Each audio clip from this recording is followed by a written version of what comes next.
Hi, I'm Frank with OmniCopy, and I'm going to be demonstrating the CoinOp MP161, the functionality of the machine today.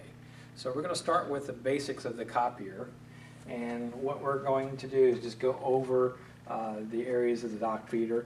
This is the auto reversing dock feeder that it has. This, of course, is your operation panel where you tell it what you want to do, how many copies you're going to make, duplexing, whether you want to lighten or darken your copies. Just to go over things, the on and off button here has been disabled. This is your main power light. The machine will go into energy saver mode after about 15 minutes. Your display will be completely blank up here, but this light will be on. And then as soon as the customer walks up, they lift the dock feeder up or stick something in, it's going to activate the machine. And what it's going to do is going to come up and say to use the following functions, set the key card in the copier. Well, the key card actually means on this particular unit is the coin box. That is what's going to enable the copier. There's two ways of doing that. One is by putting money into the coin slot here. Second is if you have an override key, you can put that into this switch here, and when you turn it, it'll put the machine in what they call bypass mode. On your display here, it's going to tell you how much the copy per sheet is, and if it happens to be out of money in the coin changer, it'll say EC copies instead of insert copy money. So at this point, it's fully loaded with some money, up to $3 to activate the to remove the EC copy display. And then down below, we have a dollar bill acceptor. It only accepts ones. And then also you have your return change cup here. And then over on this side, the host location, they will secure and lock this area up over here. So let's go ahead and get into just the functionality of the copier, how to make it work. So with this up here saying set key card, which means we need to put money in, at this point you can either use change or the bypass key. We're going to start with the change first. So as I'm putting money in, the display here will actually tell you how much money you put into it. And then once you've put the amount of money that you need in order to make the copies you want to make, there's two ways of making the copies. One is through the auto reversing dock feeder, or two, by lifting it up and doing it on the glass. The dock feeder will only use 8.5 by 11 or 8.5 by 14. Anything other than that must be placed on the glass. So we're going to use the dock feeder first. So what I'm going to do is I have a two-sided original. I am going to place it, normally it would be face up. And then at this point, if I wanted to duplex, I would push the duplex button. It gives you two options. They have one-sided original for duplexing or two-sided. One-sided basically means you have two single-sided originals and you want to put it on one sheet, where the two-sided means you already have a two-sided original that you're going to copy. Use your down arrow key to highlight it, press the OK key to tell it to program it, and then after that point you'll want to hit start. In order to do that two-sided copy, you must have double the value of a single price copy. So in this here, I would have to enter 20 cents to actually make a copy of this if I wanted to do two-sideds. Now once the machine has completed, your copies will come out here. And as you can see, it made the two-sided original.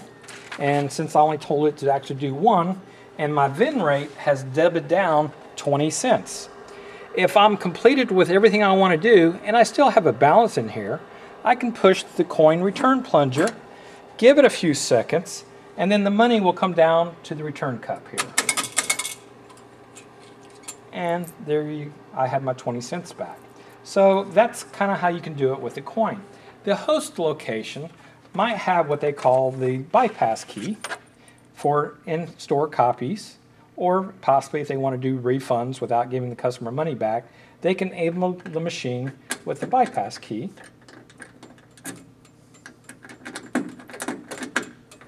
and you turn it on so that the coin display says bypass mode. Now we're able to use the copier without putting any more money into the machine. So on the dock feeder, like I say, you can go that route, or if you're going to do it off the glass, which small originals, driver's license,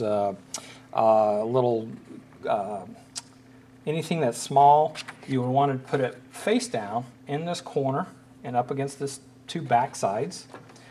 Close your lid, and again, if you just wanted to make one copy, you just hit start.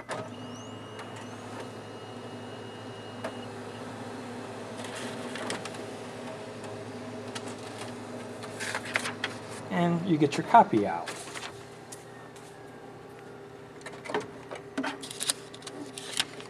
Also to note, if you're making copies and you actually get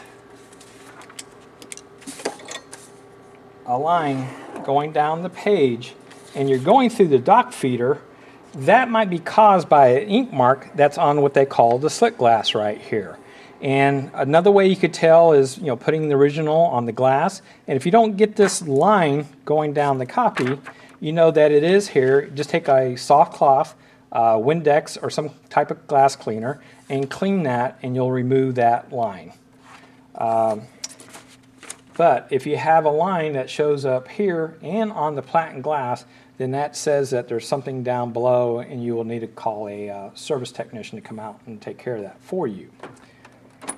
Now, on your dock feeder, when you place your original up here, if for some reason it starts to feed through and then it hangs up,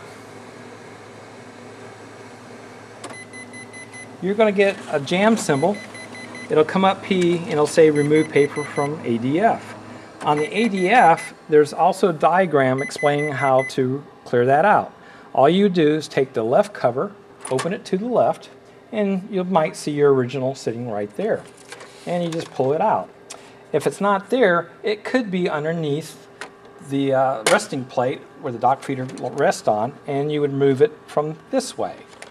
If you don't see it in either one of those, lift it up completely, and it could be in this area here. And again, they have a little lever that you can turn one way or the other to feed that original out if you can't get it out. When you're all done, and you close everything back up, the copier will come back in to press stop or start to continue to make that copy. So again, you could take the original and then put it back up on the dock feeder and hit start, or you could put it on the glass and it'll do either way. So that's how you clear a jam out of the dock feeder.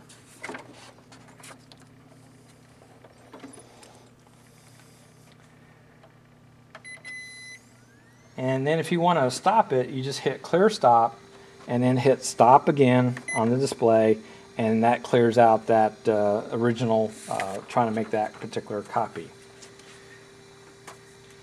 Now, if it should jam here, it will go ahead and feed that piece of paper out from the paper tray and come out. So it is going to debit on the coin box that one piece of paper, and so you'll have to refund that customer their dime back, or in order to give them their money back, because even though it did shoot a piece of paper out, there's nothing on it. So anytime you have a jam, you'll always have to refund at least that dime. But if they had 40 cents in the coin box, it only debits that one dime, so it leaves 30 cents. So again, they could push the reject plunger and get the rest of their money back. So all you'd have to do is actually just give them that one dime back. Also on here, if you'll notice, we've disabled the user tool counter button. That doesn't work. The scanner button, the printer button, none of those features will work because you don't have that option on this machine. All you have is the copy option. If for some reason you needed to get into the user tool counter section, there's a small hole right here that's drilled. You can use a paper clip or something to go down in that hole, and that'll push the little button in there, and then it'll put it in user mode. If you needed to lighten or darken your copies, that's what these are here for. You'll notice there's a button for text photo. Photo's good for if you're doing driver's license or photographs. Put it in photo mode because it'll soften the light so that it won't come out so dark for you. Also, you have what they call reduction enlargement capability. You push the button. If you decide to reduce, use your up or down arrow key to select the reduction size. If you want to enlarge, you can also hit the enlarge button to blow it up. And again, depending on how you having on your glass, depending on how it's going to blow it up. So if you had, say, a driver's license that was here and you wanted to blow it up, you might need to move it towards the center so that it actually blows it up properly for you. So you might have to move the document around to get it where you want it. Okay. And then of course, for the number of copies you want, that's what these buttons are right here for. And if you ever want to reset everything back to the normal settings, you hit your clear mode key, and now you're back to straight 100% regular mode. If you need to select, you do have a 2-tray system on this one. So you have your letter tray here. You have possibly another letter or legal tray if you want to make this legal. All you would do is take this guy and slide it back into the legal spot. Just take it out, put this over here. And the way I did that was by squeezing on the two sides and then sliding it back to where it gets to this hole. And then that allows you to remove it. And then, of course, put it in the little carrier so you don't lose that, because that's important. If you don't have this in here and you have letter size paper, then what's going to happen is that paper is going to slide around. You're going to get a lot of jamming problems, or the image is down the page or whatever. So you have to have this in here if you're using anything smaller than 8.5 by 14. And then all you do is just slide it right back in here. And again, slide it back where you want it. You have also on the right-hand side of the copier what they call the bypass tray. What you would do is open it up, take whatever you're wanting, your blank sheet, raise the green lever up, slide the paper down in, make sure your side rails are up against it, and then push your lever back down. That raises the paper up against the feed tire, and then also it tells it that it's ready to go. If you'll notice, it says 8.5 by 14. That's fine, leave it on that, because what basically happens is if you did 8.5 by 11 and you put an 8.5 by 14 sheet there, it would actually cause it to jam. But if you leave it on 8.5 by 14, it's going to work fine every time for you. And then all you would do at that point is, again, place your original on the glass or in the dock feeder, hit start. Then, of course, once it's used all the paper up, the copier is going to come up and say that it's out of paper because there's no paper in the bypass tray. So all you have to do at that point is just raise it up and then hit your clear mode key, and now you're back to normal settings. Also, too, when you run out of money or you turn your bypass key, it's also going to reset the copier back to normal defaults. If you wanted to, the dock feeder knows if you're running 8.5 by 14 or 8.5 by 11, so it's going to select the proper size. Same on the glass. If you take, no, okay. I was wrong on that, I'm sorry. You actually have to use your arrow key right here and scroll down. So now it says you're on tray 2. Right now it's set for 8.5 by 11. We'll show you how to change that to 8.5 by 14 using the user tool button here. So we're on tray 2. If I hit start, it knows to feed the paper out of tray 2 here.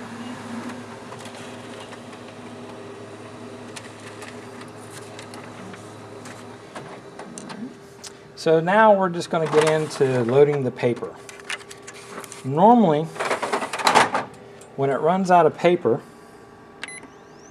it's going to tell you to load paper.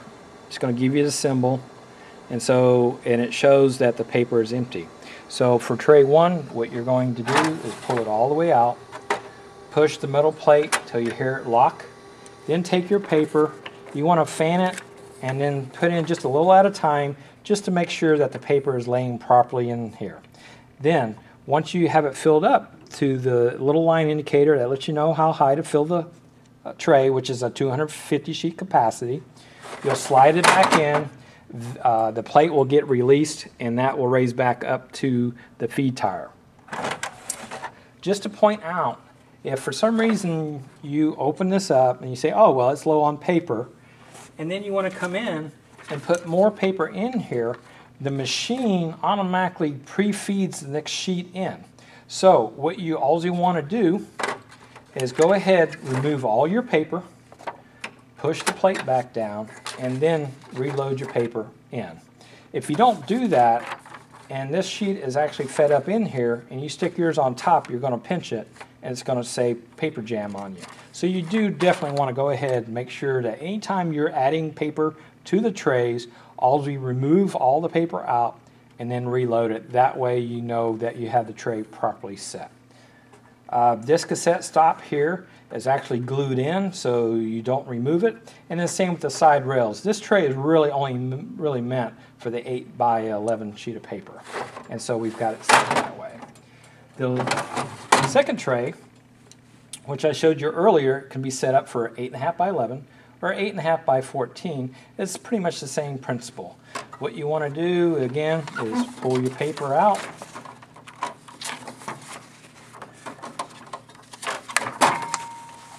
Push your tray so that it's locked down. And same principle, take a little bit of paper, a little at a time, and add it to it. Now this tray is a 500 sheet tray, which means it'll hold a full ream of paper. Same principle, just put it in a little at a time just to make sure that the paper is laying flat and that there's nothing coming, one sheet isn't up on the side, because again, it can cause it to jam if it's not properly loaded. When you get done, just slide it back in and you're good to go. In here, there is the toner hopper, and what you'll normally see is it'll be like a pinball, kind of like a bowling ball alley with the pins. That symbol will be lighting up, and the display will also tell you to add toner. So what you want to do is open up your front door, pull the green lever up, push the side lever over, and this will allow you for this to come all the way out. And then you remove your toner bottle.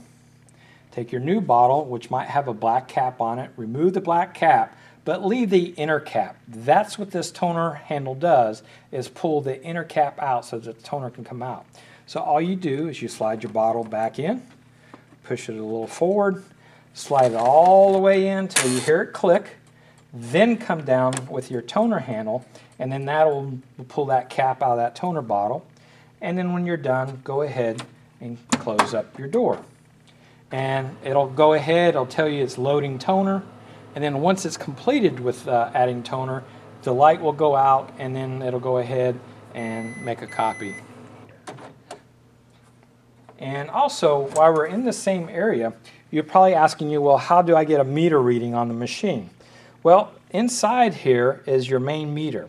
So by taking this meter and recording it, you'll always know how many copies the machine has made.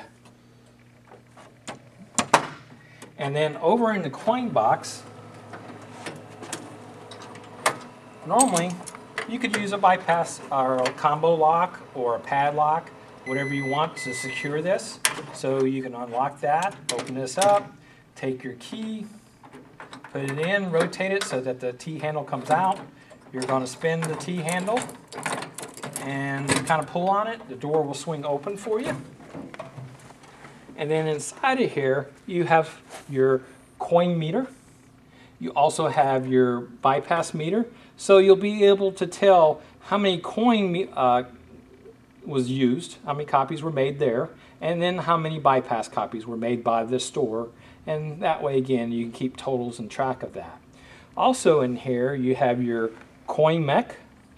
You have your coin board, which controls everything. And then again, your 2 meters here. You have your coin box here, which basically once your coin changer has filled up with the coins, after that point, it will actually start putting the coin into your coin box. So in the beginning, you might not have anything until this becomes completely full. Also, inside of here, you have the bill acceptor. And this is where your dollar bills are going to go in. And to collect your dollar bills, what you can do is you have down below, there's a little blue lever. You just push that towards the front of the coin box, and you can come in and get your money, which will all be in here. So you just pull all your money out. And then when you get done, you're just going to take it, slide it back in, and back up, and then you'll hear it lock. Again, there is a blue lever underneath here that you're going to push this way to get this coin box to slide down and come out for you. And then once you got everything back where it needs to be, just slide your coin box in. In here, sometimes you'll get people that little children might put paper inside of here, or somehow someone put a whole bunch of coins in at one time and they got lodged, and you can't, coins won't go through. So what you want to do is actually come in, unplug your machine,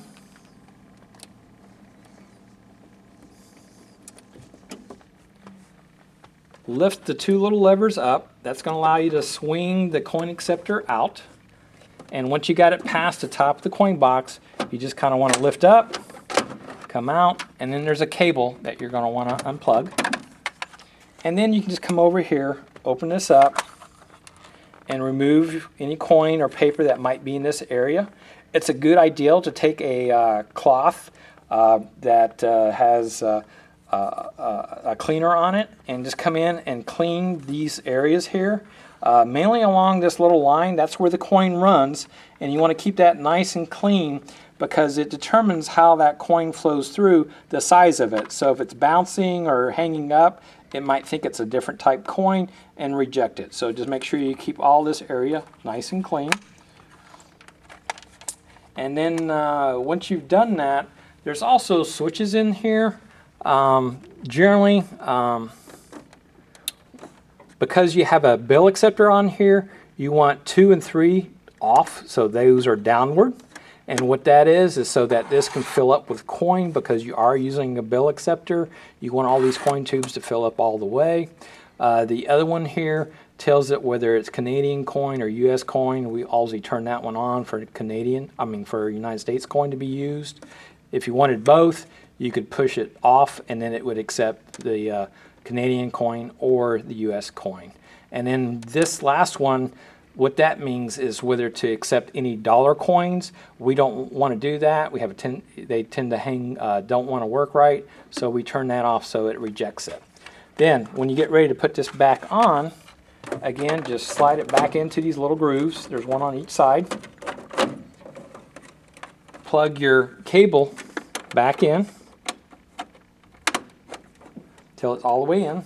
Raise it back up, and then sometimes your eject lever might be down, so you just want to push that up and then push it in till you hear it snap, and that takes care of that.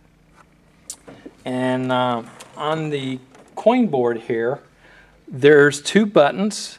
One button is the service mode button, and the one is to increase the count, and the bypass is used to decrease the count depending on which way you want to go. And we'll get into that later. So at this point, that's the overview of the coin box. One more thing, just to go over it. The actual power for the copier is over here on this side. That's what this on and off is about. Again, you can use a pen or your finger if you have a small enough one. But what you can do is push it to turn it off, and then push it to turn it back on. And we're going to go ahead and power the machine up.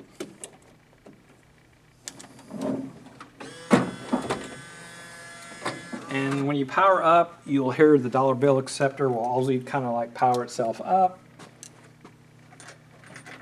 Make sure your bypass key is in the off state so that allows the machine, once it comes up completely, that it will come up in the state it's supposed to be in.